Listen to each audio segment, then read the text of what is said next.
What's going on, guys? Welcome to another Moki Finance Show live stream. And in tonight's episode, we're going to be talking about money being finite. Now, I don't know if the title was a little bit off putting or didn't catch people's attention, but what I really want to spend tonight talking about is the fact that everyday people have a finite amount of money. Now, I know in my other channel, we talk about investing, we talk about building wealth, and we talk about compound growth, and that seems infinite. But when it comes to actually having money, handling money, and using and spending money day to day, month to month, when it comes to budgeting, money, at least the mentality you should have is money is finite. There's a set amount of it. Set amount of it you're going to make every month. There should be a set amount you should spend, a set amount you should save, and a set amount that you should give. Now, I want to spend, I don't know how long this will go on, maybe a half an hour, depends. But the first sort of lesson that I have with money, or first exposure to understanding that money is finite, is if you just look at your paycheck. So, for those of you that have regular jobs that earn a workable wage, whatever industry you're in, if you're a W 2 employee, you're probably earning a paycheck every week or every other week. That is sort of set. Yeah, maybe if you work off commission, you might be able to make a little bit more. But if you're an hourly employee, for the most part, your paycheck is going to be set. Whatever that rate is every single week or every other week, that's what you're going to be earning. So that's where your first limitation is going to be placed on money being finite, is you have set amount of it coming in. So to become better at handle your money, you need to understand that.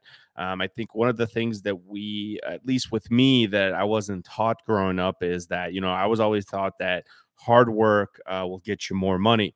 And that's true. That's a very true statement. Hard work does get you more money, but usually the more of it that you get, because you have the wrong mentality, you think that there's an infinite amount of money out there. The more of it that you get, the more of it you're going to spend, because you always think, oh, there's going to be more coming in later. What I like to teach now, and what I spend a lot of time teaching with the one-on-one clients, is that money is finite. You should look at every dollar that you earn as potentially your last, and you need to be a good allocator of that money. So let's say you get paid we'll just use every single week as an example. Let's say you get paid $1,000 a week. It's $4,000 a month. Whether you make $4,000 a month or you make $10,000 or $20,000 a month, you should still have this same exact mentality. So there's only so many ways that you can split up your income every month until you end up running out of it. And usually, what happens is a lot of people that don't budget money correctly, what they'll end up doing is they'll end up spending that money thinking, well, my next paycheck's just around the corner. Or, well, I'll get paid in 2 days. So it's okay if I overspend or put this on a credit card today. Again, a mentality of money is infinite. So what I want to help do in tonight's broadcast is really help you guys understand how I got better at understanding money being finite. So the first thing that I did is I restricted or put a limitation on myself. An easy way you can do this is, let's say you're in $1,000 on your paycheck. What I want you to do right off the top and get in the habit of doing this is setting, I don't know, 10, 15, 20%, whatever you're comfortable with, setting that aside from the top and saying, hey, I never had this money. And then trying to go about the way you live the way you live your life the rest of the month.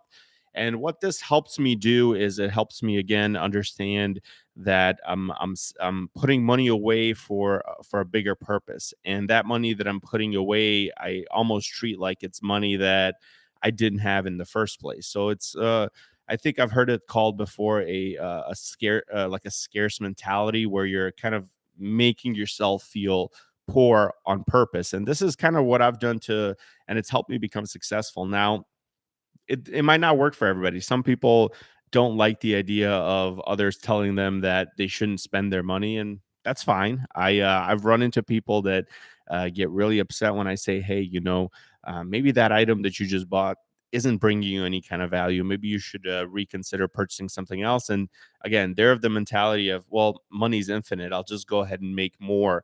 So even if I made the wrong purchase today, whether that might be video game that you bought, or maybe a phone that you bought, or maybe even a bigger purchase like a car or a house. People can impulse those things because they think, well, money's indefinite. It's just going to keep flowing in.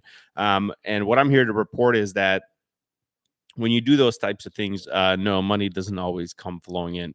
So take that right off the top, that 10, 15, 20%, and treat that as money that has just disappeared. It's out of your life, it's gone, and you don't even think about spending it. Once you get into a habit of doing that, what you'll end up doing is you'll have to adapt and learn how to live on less than you make. And I think this is another interesting thing in this country that it sort of it keeps happening is people keep complaining, well, I don't have money to pay rent, I don't have money to pay student loans, I don't have money to do whatever the heck else I want to do and still pay my bills. um, if you don't prioritize paying your bills first, and you prioritize, I don't know, buying phones or buying clothes or buying shoes, and then you say, well, whatever's left over, I'll pay my bills with, that's a wrong way to approach money. Um, it's again thinking that money's indefinite, that if I buy these things like clothes, well, later on at the end of the month I'll use my next paycheck to pay rent. You got it all backwards. You're looking at it all backwards. So again, let's start off the top. We're going to save that 10, 15% and create a sort of like a barrier to spending, especially for those of you guys that are natural spenders. If you're someone like me who loves to, well, I think I'm more of a natural giver, but I could be a spender too. But I like to spend. I like nice stuff sometimes, not all the time, but sometimes. It might be hard to put a cap on yourself for a limit and say, I'm not going to do this anymore. I'm not going to be a spender anymore. I'm going to turn into a saver. And if you just have this scarcity mentality, like resources are scarce out there and there's not enough of it. When you treat money that way, you tend to end up hoarding a lot of it, and you become a natural saver. And well, not natural, I guess it's more of a forced saver. But what that does, again, it helps you start to understand savings rates and how to save money.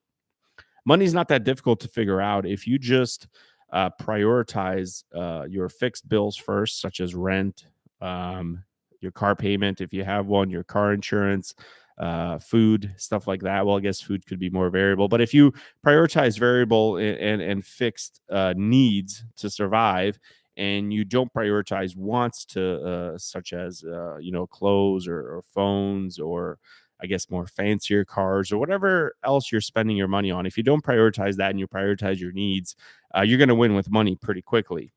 But when you start to prioritize then additional savings on top of just what you're saving, let's say you're saving 5% or 10% for retirement. Unfortunately, that's not going to get you enough by the time you're retired to be able to retire comfortably. So you're going to have to prioritize or manage money elsewhere, or take from elsewhere to be able to give or to be able to put in this bucket, which might be retirement or whatever you're saving for. And that's again where money becomes finite. Warren Buffett has a lot of money, but he still can't allocate capital to every single thing he probably wants to allocate capital to. He sort of has to kind of prioritize, where do I put money in first, because even though he's worth billions and billions and billions of dollars, he's still not worth trillions and trillions. So you have to understand, even though we can build wealth and compound our money, it's there's so many places that our money can, so many holes that our money can slip into and disappear.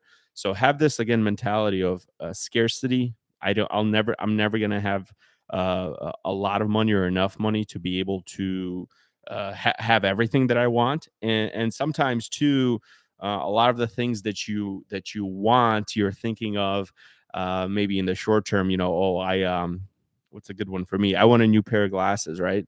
And I've thought about that now for, I don't know, a couple of months now. Oh, I need a new pair of glasses. Generally, most of the things that we yearn for or want are we probably more want the process of buying it than we actually do the item. So yeah, I want a new pair of glasses. I thought about it for two months. I'm gonna go get a pair of glasses. But if I say, hey, I want what's another thing I've been thinking about lately? Oh yeah, I want to, let's say you want an authentic baseball jersey that costs $400. Yeah, I want that thing, but if I impulse buy it, I'll probably regret it as soon as the box arrives. So I don't allocate my money there. I teach myself, hey, no, this is not something that's pressing. It's not a well, it's a want. It's not a need, and your money's finite for this month because you have to pay rent. You have to go buy groceries. You got the car insurance bill due. You have a lot of other things that are a bigger priority than wanting this $400 jersey. And I recently came across an article and I thought it was pretty funny. Well, it's not funny, it's sad, but at the same time, it really teaches us a good lesson, and that's now that the Supreme Court has put a ban on what I think it was the CDC that extended the rent eviction moratorium. So now that the Supreme Court voted down that moratorium, they people are protesting. Well, they want to cancel rent or they want to cancel student loan payments because they can't afford it. And at the same time, those people that are protesting, they have custom shirts made with writings on them. Their masks look like they were, $10, $20. They spent money on all these other things. They just didn't prioritize it for rent. And that's what happens when somebody doesn't learn how to manage money. It's what happens when somebody doesn't learn how to prioritize where their money should go. I don't think that rent or student loans or anything else that we pay every month is the problem, because it's kind of part of living in society. It's kind of stuff we have to do as adults. But if you were never taught, and again, I don't blame the people, I think it's more of a probably a systemic problem where we're not taught in school how to manage money. We're not taught to have this scarcity mentality. We're not taught that money is finite, that there's only so much of it that's going to come in. Instead, we're thought, well, we live in America, we're a capitalist society, we're a consumer driven society, so we're just going to spend, spend, spend. And the fact that the average American can't come up with, a couple of $100 in their savings account really shows this playing out in real life, that people are prioritizing and spending their infinite amounts of money on all these other things, except now they don't have money to pay rent. And I think it was to a tune of something like 2 million people, and really, really sad. And don't get me wrong, I'm not trying to be heartless or say, sucks for these people. They should have handled their money better, even though they should have handled their money better, and probably prioritize their rent payments over other things. But I know there's certain circumstances too, and I'm not trying to say that all 2 million of these people deserve to be out on the street and homeless, but it's a bigger problem, and it's a problem that I don't think is going to go away unless we learn how to handle money. I could have easily seen myself in that boat probably 4 years ago when I lost my job. I was very close to falling into that trap, and really worrying about where my next rent payment was going to go, where it's going to come from. Where at the time, I guess I had a mortgage, not a rent payment, but it's scary. And I know these people are afraid. I know that they're protesting because they want to see change. But I really challenge, especially if anybody's watching that has really sort of deep money problems where they don't know how to handle money. I challenge you to really seek from within the answer, and not to try to get a free month's rent, or not pay your student loan for 6 months, because that's a little bit of what's the word I'm looking for? A band-aid. It will cover up the wound or the boo-boo, but it's not really going to fix it long term. That band-aid eventually is going to fall off, and you're going to have the same problem. So in learning about money, the first couple of things that really still stand out to me today, and things that I plan on teaching my kids when it comes to handling money, is one, of course, we have to prioritize and allocate our capital in the most efficient ways while still having enough left over to spend. There's no point of me hoarding all this money and investing it and having millions of dollars if I'm not sort of enjoying it along the way. So I'm not anti enjoying your money. I'm not anti spending, but I am anti somebody who doesn't know how to prioritize and chooses not to learn how to prioritize and how to handle their money. So that was I don't, again, I didn't mean to say it was a funny article. It was definitely a sad article, but I think it was at the same time highlighted really deeper problems we're going to have in this country, especially with people that just cannot get out of their own way. I just saw another thing on people buying stuff, basically. What is this website? Or it's not a website, it's a payment processing app. I think it's called Affirm or something like that. And people are basically financing items that they usually can't afford. So, one example that I saw was like a MacBook computer. Those run for like $1,800. But you can make a low, easy monthly payment with this payment processing system and pay 40 or $30 a month for it for 48 months, right? And it's like, yeah, let's break it down into these small minimum payments of 30 or $40 so that people can afford this MacBook computer. And that's fine if all you're ever going to do is buy a MacBook computer that way. But, then you're going to want that exercise machine. And then you're going to want the TV. And you're going to want the cell phone. Then you're going to want the next thing, the next thing. And then before you know it, you're going to have all these little minimum monthly payments through this payment processing system Affirm. You're going to be paying $30 for this, $20 for this, $10 for this, kind of like how you're doing with subscriptions now, which I always thought was funny. A lot of people that cut the cord, if you will, and they got rid of cable because cable is so expensive. Now they got like 10 subscriptions for $20 a month. So yeah, you definitely cut the cord. Same thing's happening here. It's like instead of using your maxed out credit card to buy the thing you can't afford, let's put it on a monthly payment plan with Affirm. Interest free, by the way. Zero interest for 48 months on anything you buy. Well, not anything. I think they're partnered with certain websites, but I got a good chuckle out of that because it's so silly that people have come to that point where they're trying to buy these things that they can't afford with money they don't have. It's like, well, when I couldn't afford the iMac, I just went and bought the dang Toshiba for $200 at Walmart. But for most people that they can't do that. Or if you can't afford the iPhone or the Samsung phone, there's a whole lot of different like free phones or $100 phones you can go buy. But people don't want to be caught dead using those kind of phones. So money is finite. Understand that, believe and live like that, so that you don't end up sort of being stuck with having to decide: do I buy food with this last $20 bill, or do I help contribute that to my rent? Because unfortunately, a lot of people are going to be in that situation, and I think especially next year all this is going to run out.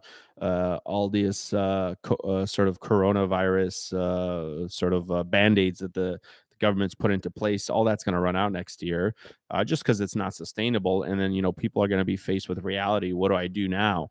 So don't let yourself fall in that trap of being a consumer, of thinking money's indefinite, money is always going to print, I'm always going to have money. That's not the case.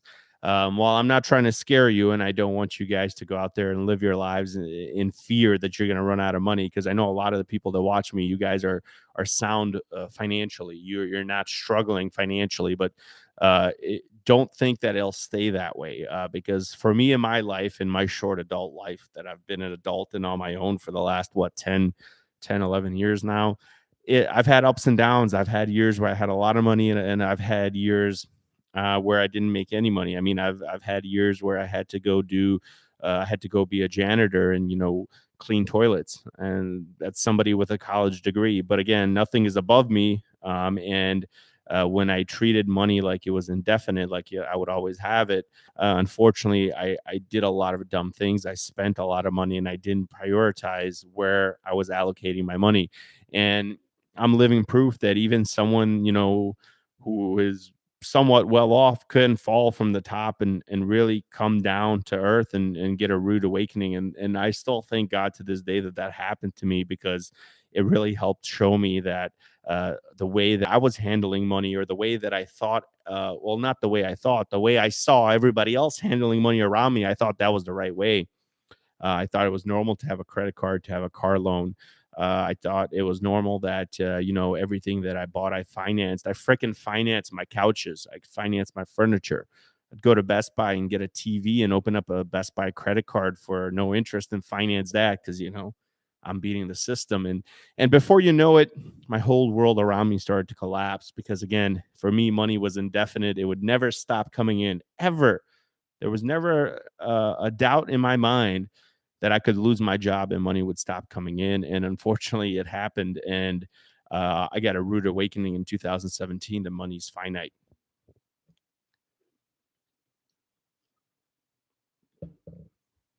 Now, the other part of the topic or the other part of the discussion I want to spend tonight before we get to the chat, I actually got to put on my new goggles that I got here. Believe it or not, guys, I do wear glasses. Let's do a quick shout out here into our comment section. We got Conscious in the house. Says, wonder if the eviction lift will crash the real estate market. Who knows, man? Who knows? It's not going to be good. Mike Jones says, if it hasn't already, with the landlords paying mortgages themselves, might not be a lot, might hit the market. I don't know what you're saying, Mike Jones. Kevin, what's up, Kevin? Private member from the other channel. SEC made comment on payment for order flow and Hood took a hit. Do you think this could affect retail index investor M1 Finance? I'm not familiar with what the SEC said about it, but I don't know. I think M1 Finance uses payment for order flow as well, so it could. Um, Mr. David Jones, what's going on, sir? There's bound to be hard times for investors. Best time in the world to buy. So when it does happen, enjoy the discounts. Yeah, sure thing.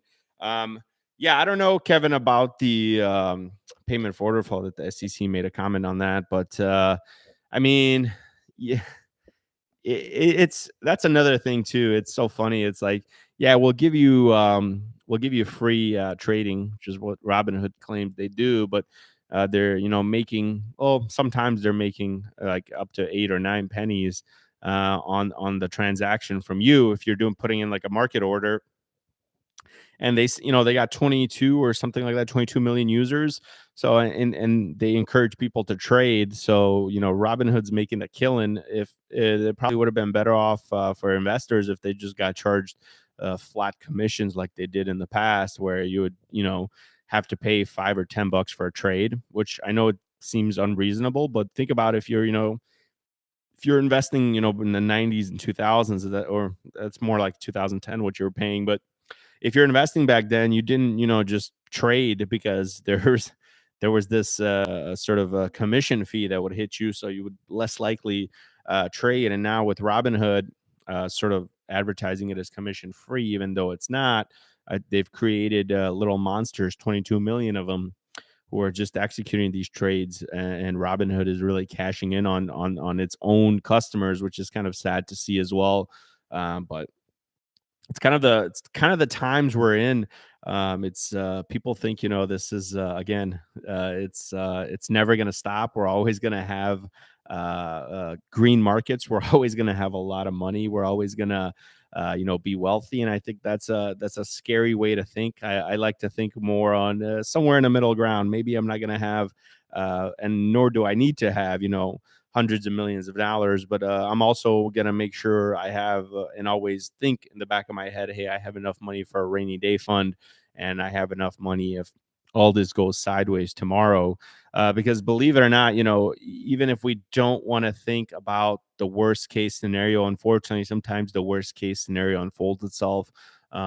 In 1930s with the Great Depression, World War II, and even in the early 70s where there was a big crash, and obviously the 2000s where the market pretty much erased 50%. And if you were in the NASDAQ, you probably lost 80%. So those things, great financial crash in 2008. So those things are real, and a lot of people previous to that looked really smart because, they were, before the real estate crash in 2008, everybody was leveraging debt and getting a bunch of mortgage properties. And I think it's always funny too, like just thinking of some of the YouTubers out here, the real estate YouTubers. Uh, what's his name? The guy who's running for governor, Meet Kevin.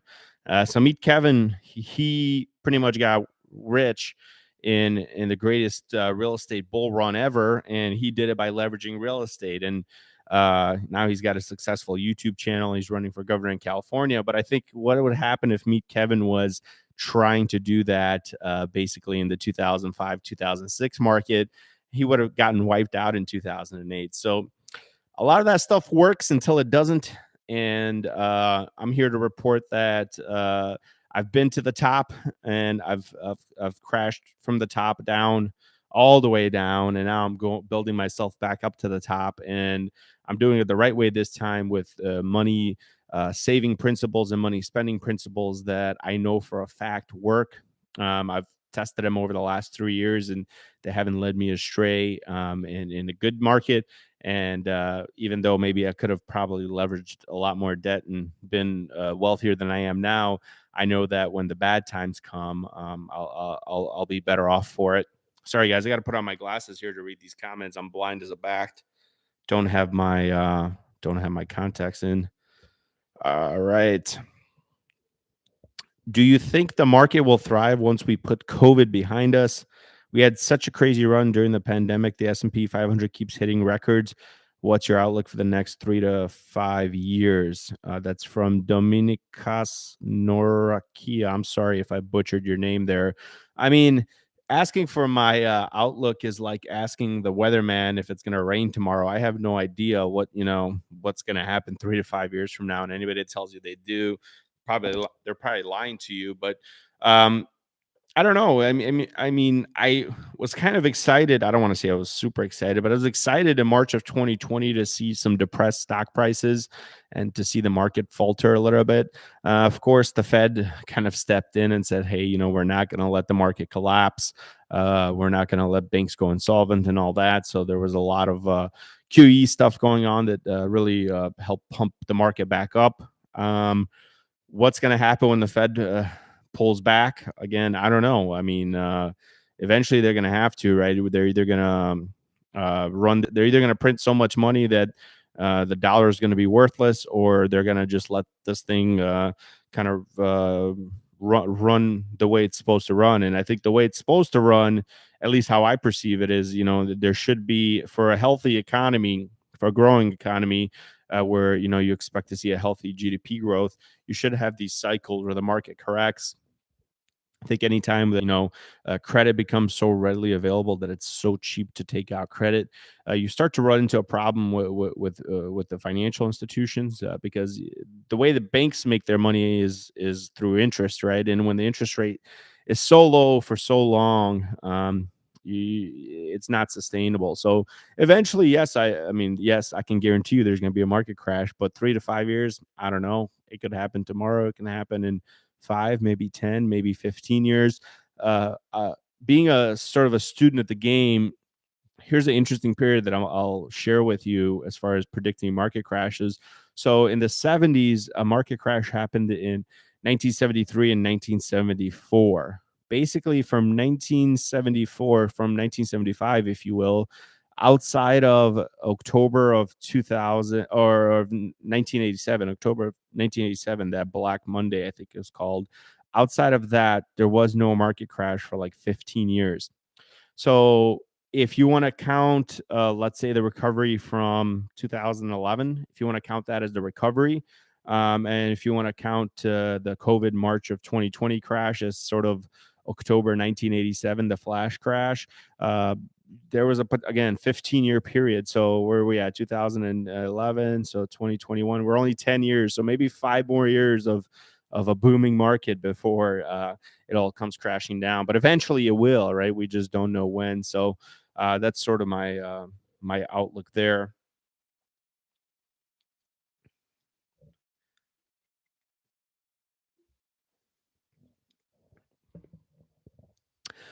Conscious says, buy the dip, DCA regardless. Yeah, I mean, going back to more market talk, but yeah, I'm gonna be buying whether it's at all-time highs or all-time lows. When I have money, I'm gonna be buying, so it doesn't really matter for me. Kevin says, why are bad days called black and not red? Red makes more sense, right? It does. Yeah, why is it called Black Monday? I think is a Black Monday there was called, I think it was called Black Monday. I don't know. It's yeah, red would be more appropriate because I think the market lost something like 20% in one day before they had all these market circuit breakers that would stop the market crash from happening. I don't know why they called it black though. It's weird. Red is more appropriate. Maybe we'll start calling it red. But some of the other things that I want to touch on too, with sort of not that my mood has soured, and I don't want you guys to think that I'm not going to keep investing my money. I always have a hefty cash position, probably a bigger cash position than most people, just because again I don't use debt and I don't leverage anything. And maybe that's the right way about going about it. Maybe it's not. It again, it if you use debt and I don't use debt, I'm not better off than you, and you're not better off than me. I think we just have two different perspectives. But where I really feel like not using debt is going to help me is going to be in a market crash, where people are either on using margin or maybe they're borrowing, because I've been hearing a lot of chatters about people saying, well, interest rates are so low, might be a good idea to borrow against your house to go invest. And there is a lot of financial advice online that says don't pay off your house and invest.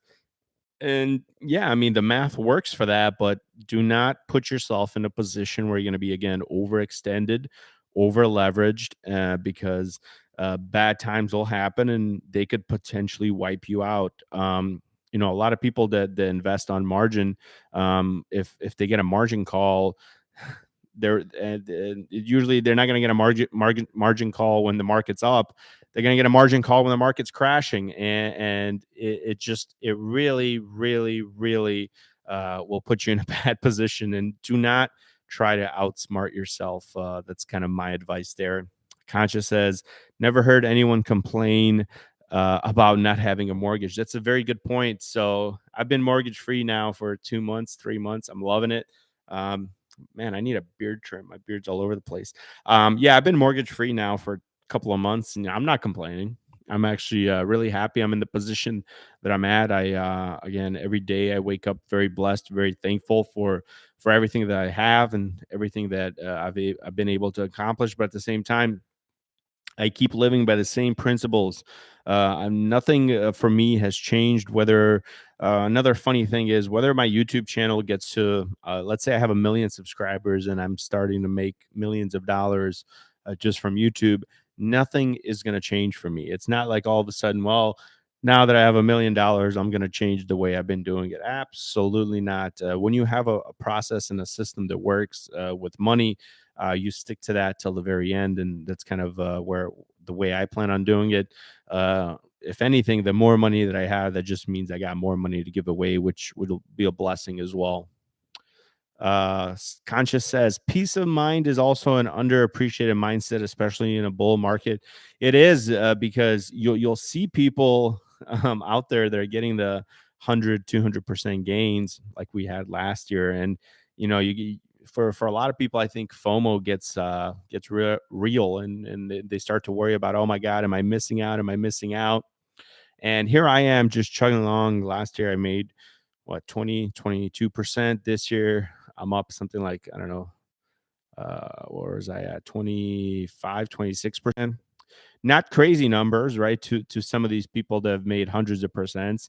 But the difference is the way I'm doing it and the way they're doing it. I have a process that is good as gold, and they're kind of just guessing at what they're doing, and eventually they're going to guess wrong. And 2021's been proof of that. So yeah, it's really being at peace with your investments, being at peace with you're going to be as good as the market, and that's really as good as is ever going to get. I think is under appreciated mindset, because in today's market, people are very greedy. In today's market, people think that money's never going to stop flowing. That whatever investment they make, that it's going to go up, and hopefully that proves right for them, for their sake. But I think most of them will be taught a difficult lesson about money and about investing when that doesn't happen.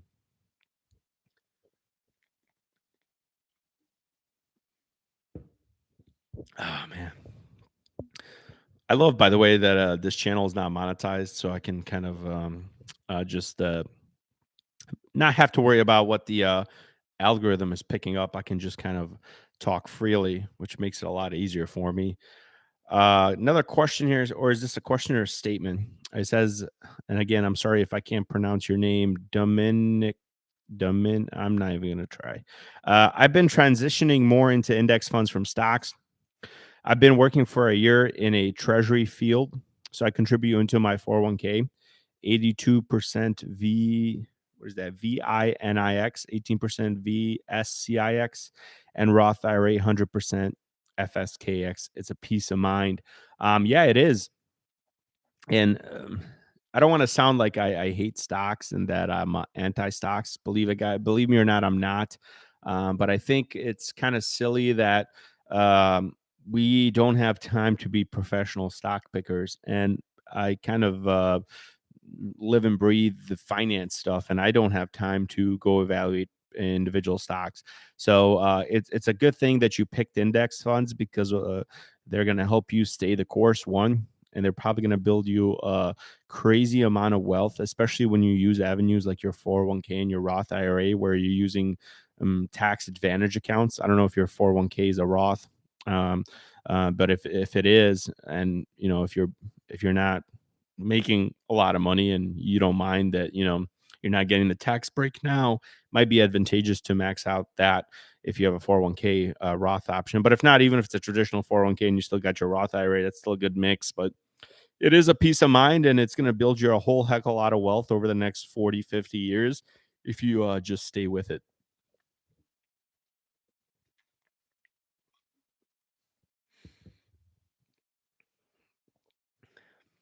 Conscious is funny. Conscious says, I don't check my portfolio but once a day now. I'm trying to pick the best time to sell my Tesla share. I love index investing. It's such a lazy bear approach. Uh, you still got that one share of Tesla you're hanging on to, or are you just kind of making a joke about that? But yeah, it gets dubbed the lazy approach or the lazy way to invest, but it's not really the lazy way. It's sort of the right way. It's just that investing was never meant to be exciting, but unfortunately, these YouTubers who get paid a lot of money to hype up different investments, they make or try to make investment exciting, and I'm trying to make it boring and make it really low key for everybody and trying to put people to sleep, but unfortunately there's a lot of hype men out there. um Peloton just had horrible earnings and it wiped out all profits, and I just don't have time to track information on stocks anymore. Just call me Dominic. Okay, thanks, Dominic. That makes it easier for me. Peloton, what's Peloton? Is that Peloton? That might have been Peloton.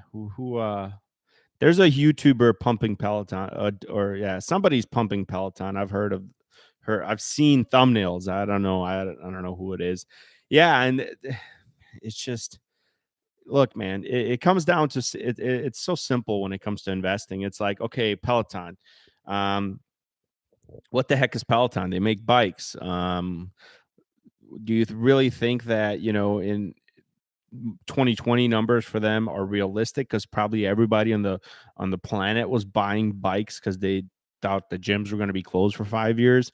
Now the gyms are back to being open. Nobody wants to buy their expensive machines, and it's just not worth over the long run. Trying to find these things is just not worth it. Trying to deal with reading 10Ks and analyzing, because that's what you have to do. You have to really understand the company. You have to look at it as a business, not as a ticker symbol. You have to look at it as a business. If it's a business that you want to invest in, and then trying to find the right price. And then even when you find the right price, maybe the price dips some more. And then, you just you just shoot yourself in the foot doing that time and time again. It's not really good for one. It's not good for you, for your mental health. Two, it's not good for your wealth building, and in the long run you're probably not going to be good at wealth building if all you're doing is buying in the hype. Conscious says, I did have one share that I would watch that crap hourly. I eventually just sold it for peace of mind. Yeah, I mean, when you got one Tesla share and Tesla's doing the crazy thing that it did last year, I'm sure that was a fun ride for you. But at the same time, you know how I feel about Tesla. I think it's got nowhere else to go but down. That's just my opinion, of course. But and I don't honestly, I've spent 30 minutes analyzing Tesla stock, so I'm not an expert on Tesla, but um, people that I know, there's plenty of people on YouTube. They'll tell you, it's worth $4,000, or it's this, or it's that, and I think they're just they've either lost their minds, which I'm afraid a lot of people are starting to lose their minds, and the other thing is, uh, do we have time? 20 minutes. Yeah, let me go on a little bit of a rant. We do have some time. Put this away here. All right. I get one more comment here, and then I'm going to go on a rant. I keep telling myself to take profits once. Oh, slow it down. I keep telling myself to take profits once my positions reach 25% gains. I bought Peloton on a dip and could have taken 35% gain. Could have, could have, would have, should have. Yeah, that's the part that's difficult. All right, Kevin, I'm going to answer your question, then I'm going to go on a rant. Kevin says, how many months of emergency funds do you recommend in an economic downturn? You've talked about deploying your cash reserves, but isn't this when you probably need the cash the most? Yeah, it is. So I typically, in good times like now, I think I just dipped around 60,000 is where I have right now in cash, which should cover 2 years for me as far as bills. What would happen, or what I would do if there is this sort of market crash, is as the market starts to crash, I would probably deploy 1 year's worth. So not even 1 year's. I use a 25, 50, 25 strategy. So I don't know if you've heard me talk about that, Kevin, but if the market dips about 10% off all-time highs, I would deploy 10%, not all my emergency fund. I would still keep at least, at the very least, 6 months on hand. So I would say out of that 60,000, what's that? 15 grand I would keep. But the rest of that 45, I would probably deploy at a 25% of it when the market dips 10%, 50% of it when the market dips 20%, and the other 25% when the market dips 30% or more. But that's kind of how I look at it. Yes, it's a good idea to have cash when the market's falling, because maybe your job isn't stable. I don't know, but at the same time, if you have a stable career, if you have multiple income streams, I don't think it's as big of a deal. But yeah, if you're relying on one income, and you don't have an emergency fund, or if you're trying to invest your emergency fund while the market's down, that's probably pretty risky, I would say. All right, let's go ahead and do this rant here for a little bit. So, um, I've been kind of wondering and doing a lot of thinking, and I'm looking around on the YouTube space, and I'm seeing a lot of financial YouTubers who are. I think the glass is going to have to come off for this. I've seen a lot of financial YouTubers that are one, they're hype men, and two, they're salesmen. So just Meet Kevin is one that I keep thinking back, because I saw that he was running for governor. I thought, one, that was pretty funny, but two, the guy probably puts out 3, 4 YouTube videos a day, probably makes, I don't know, upwards of $5 million a year from YouTube. So he didn't get rich by giving great stock advice. He got rich by making YouTube videos. So in my opinion, he's not someone who you should be looking to if you're in that Peloton position, Dominic. And I don't know if you got into Peloton because of Meet Kevin or a different YouTuber, or if you found it on your own. I don't know. Maybe this rant has nothing to do with that. But I think he was one that was pushing Peloton a lot. This guy does not make money in the stock market. He makes his money from YouTube and from real estate before YouTube. Some of these other guys, who are the other big guys? Andre Jick is another one. That guy's peddling cryptocurrencies. He didn't make his money in cryptocurrencies and in dividend investing. He made his money from YouTube. He used to be a magician before that, and I think he was making like 60K. So he made his money from YouTube. Graham Stephan, while he's probably not as bad as the other two, he makes most of his money from YouTube, not from his real estate dealings, not from his investments. I'm sure he makes money from that, but most of his money comes from YouTube. What's the other guy? What's the other fourth guy that they have?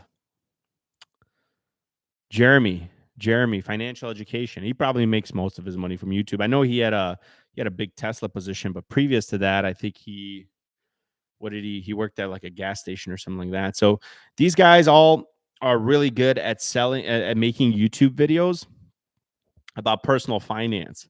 Here's the thing though, if you made YouTube videos about personal finance, it's boring. It's really like it doesn't get a lot of views. Like here I am here tonight talking about personal finance to 11 people in this room. Um, Eventually, you run out of stuff to talk about because there isn't a lot of stuff, especially a lot of exciting stuff in personal finance. Yeah, buy low cost index funds. Don't take on a lot of debt. Don't do stupid stuff with money. The end.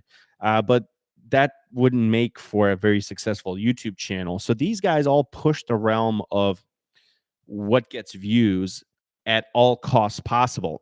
And nobody calls them on their shit because they're big YouTubers. They're YouTubers with millions of subscribers. And what's sad in today's society is if you have a million subscribers, you're automatically thought as some kind of expert. Nobody sits and has a sort of thought about, hey, how did these guys make money? Like, do you think they really made their money from stock market investing? No. If you have a million subscribers, you're pulling in a decent amount of views. You're pulling in a lot of money. A small channel like mine, the Moki Finance channel, not this one, but the other one, um, pulls in about 1,200 bucks a month. And I got 7,000 subscribers. Now think if I had 50,000, 100,000. Think if I had a million subscribers, what kind of money that channel will be pulling in. But the problem that comes with that again is they're making crap up, whether it's Bitcoin, whether it's penny stocks, whether it's Peloton, whatever they think is in the news and is going to get them views. They'll talk about it. They've kind of sold their soul out to making these YouTube videos to make more money from YouTube and they could care less what you, the viewer, what ends up happening to you, whether your portfolio goes up or down.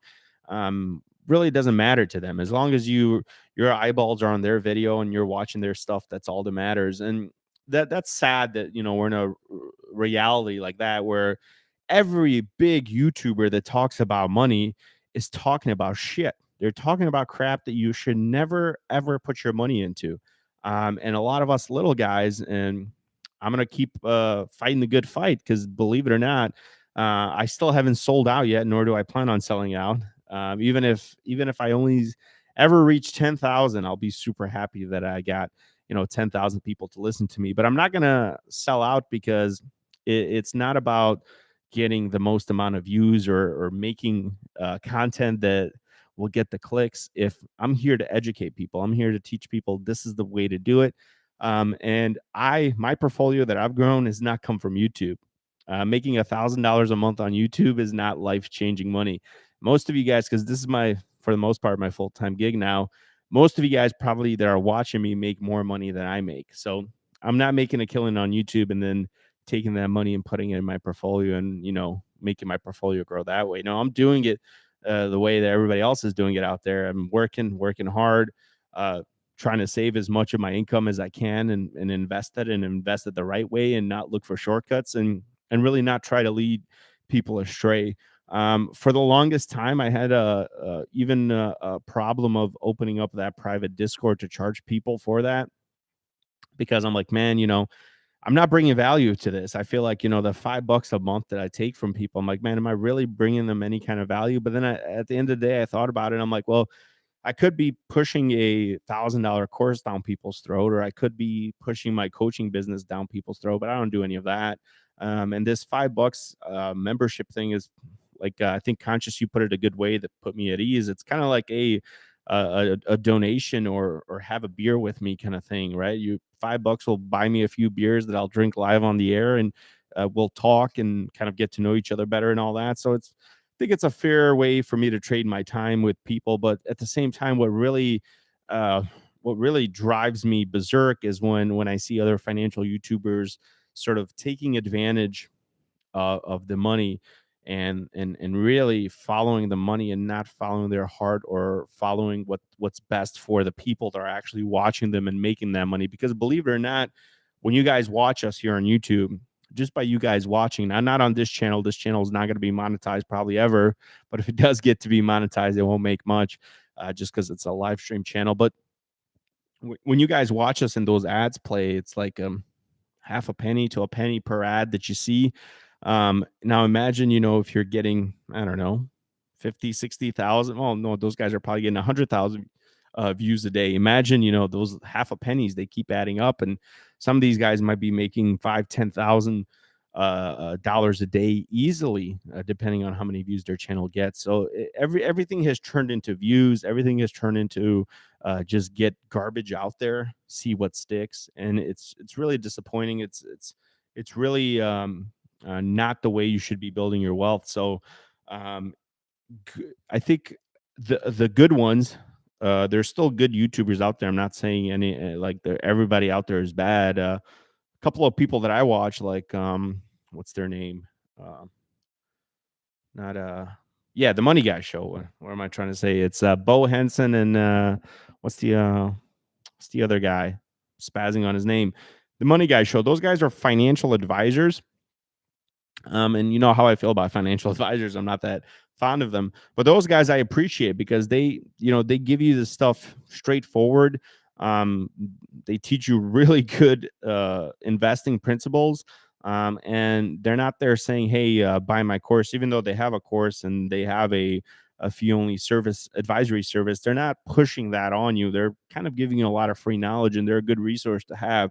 Paul Merriman, Ben Felix, all former advisors. Oh, Felix is still a advisor, but Paul Merriman's a former financial advisor, now runs his own educational sort of nonprofit firm. But those are all good people to listen to, and you never hear them pushing Bitcoin. You never hear them pushing penny stocks. You never hear them saying, buy individual stocks. And these are people that are professionals in the money management game. They've been doing it for a living. Meet Kevin and Andre Jick and Jeremy and Graham Stephan. Those guys, they were never professional money managers. They have no idea what the heck they're talking about. And just because they have a million viewers, they can come on air and spew their garbage, and millions of people listen to it and follow it. And it's getting to the point where I think they've created uh, a lot. They're going to push a lot of people out of investing, and once this whole thing kind of fizzles out, and I'm sure 2021 has been an eye opener for a lot of people that have lost money in the market, while the market's still gone up like 20 something percent. Believe it or not, a lot of the people that are following these hype men on YouTube, they're losing a lot of money in 2021. And they're saying, oh, the market's down. That's the most common theme I hear. Oh, the market's down. Have you looked at the market? The market hasn't been down since March of 2020. So I don't know where I keep hearing those dumb statements from, but that's what these guys, these hype men sell you. They sell you that you too can get rich like them and be worth millions of dollars. I think Meet Kevin worked at Jamba Juice, and now he's worth, I don't know, 20, $30 million. And he did that in 5 years. And yes, you too can do that, right? Because it's so easy. It's so easy to replicate. You too can do it. It's a bunch of baloney. So I'm here to just be real with you guys. I'm here to tell you it's not all sunshine and rainbows, unfortunately. And for those of you guys that want to listen to me, you can. For those of you guys that don't want to listen to me, I think you'll have a rude awakening eventually when the market does correct, and you guys won't be prepared for it. All right. See, it says he said this is Dominic. It says I bought it on a dip when it crashed on the news when a kid died due to safety on the treadmill. Oh wow. Yeah, I don't know about again, I don't follow the stocks, so I don't know anything about that, but maybe it was a good entry point for you, maybe not.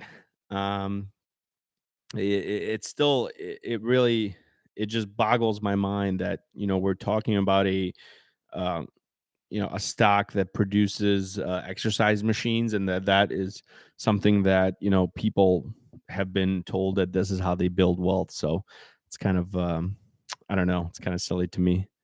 Also, I am from Chicago too. Oh, really, Dominic? You're from Chicago? That's pretty cool, man. I didn't know that. I haven't seen you in my live streams before. Maybe you have. I just haven't paid. Maybe I don't remember. But your name's pretty unique. I probably would have remembered. He says, "I just remembered you mentioned you were a deep dish pizza boy. Yeah, I am deep dish. I just had a deep dish other last Thursday, last Friday. But yeah, I try to lay off too now because I'm getting a little more chunkier, but I do like my deep dish pizza. But that's really gonna do it for today's stream. Just keep in mind, guys, money is finite. Don't think that it's never gonna come to an end. It always comes to an end. As far as money, and let me just remount my mic here. And treat it as such, and understand that while you have it, that's the time to save it. When you don't have it, it's probably not not a good time to save it. So um, don't fall for these traps and all this crap and nonsense that you hear on YouTube.